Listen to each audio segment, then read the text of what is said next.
I like to play very solid. I like to keep a tight beat. I don't like to overplay too much because I think that can sometimes take away from the song rather than add. I like to just keep the band tight and add to the song as much as I can. I actually started in year 7 at school. It was in one of my first music lessons. We were just trying out instruments and I just really took to it just after one play. So I went out and bought my first kit, had a few lessons, and since then it's been one of my favourite things to do. Just really enjoy it. The current kit I use is a Tama Star Classic Birch Babinga.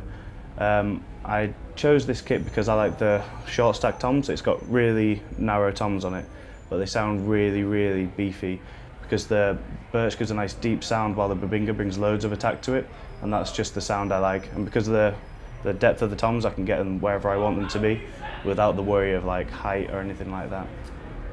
So that's just right for my sound and style. My style, I like to hit hard, but I also like to play fast. And the drums allow me to maybe not hit as hard, but they always give a nice defined sound, which is how I like to play. I like to do fast fills on the toms and around the drums, and it just really helps me get the sound that I want. My cymbals, I've always used Zil-Bel cymbals. I used to use Z Custom cymbals because I like the big heavy sound, but now they've changed to Z3s, so I now use Z3 cymbals, no, Z3 cymbals, sorry. And I also use A Customs. I tend to use the A Customs for things like splashes and hi-hats because I find that they cut through a bit more, but the only downside is they're a bit lighter, so they maybe don't last as long, potentially, but the Z3 crashes and Chinas they really take a lot of beating and last a long time. And I also use the Zil-Bels. I use them as well, just for little accents. Essentially, Zil-Bels, they're just it's the centre of a ride. It's like the bell, but it's just been cut out. So it's not very big cymbal. I've got a 6-inch one and a 9-inch one, and they're really thick, but they just give a pure bell sound and they ring on for ages.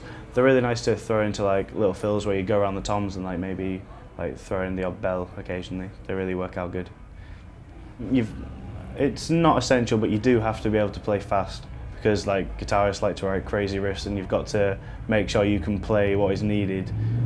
So that's why I use these pedals actually, because I use a technique called the heel toe technique.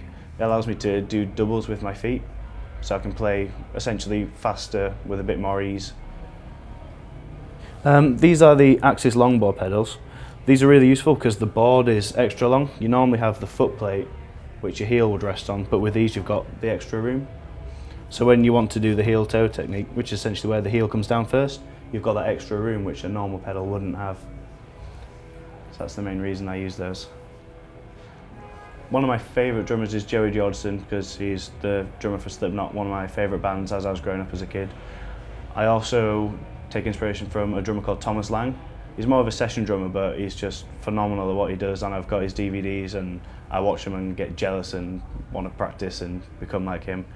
But some of my current favourites, James Cassell's from Ask Alexandria. Like, he does the heel toe technique and he just does it flawlessly, so I'm trying my hardest to catch up with him and what he does, but he's definitely one of my current ones. My sticks, I currently use Vic Firth Extreme 5Bs. It's essentially the same as a 5B stick, but it's just a bit longer. I normally find that the 5Bs are too short and I don't get the reach that I need. These just give you like that extra ½ an inch, but that also gives you a lot more power because you've got a lot more whip coming down with the stick. So that's why I choose those, so I can hit everything as hard as I can. Yeah, live we play to like a backing track, so playing along to a click track, so we're always in time, and we've got extra things that come out front of house like samples and bass drops, things like that. But it's just so we're always in time, and I just run my headphones through a desk that go to my ears, press play on the iPod and the song starts essentially. But I also like to get a mix from front of house.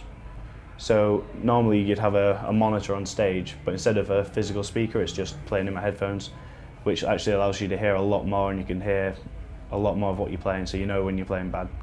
But it makes you play better, obviously. So that's why I like them.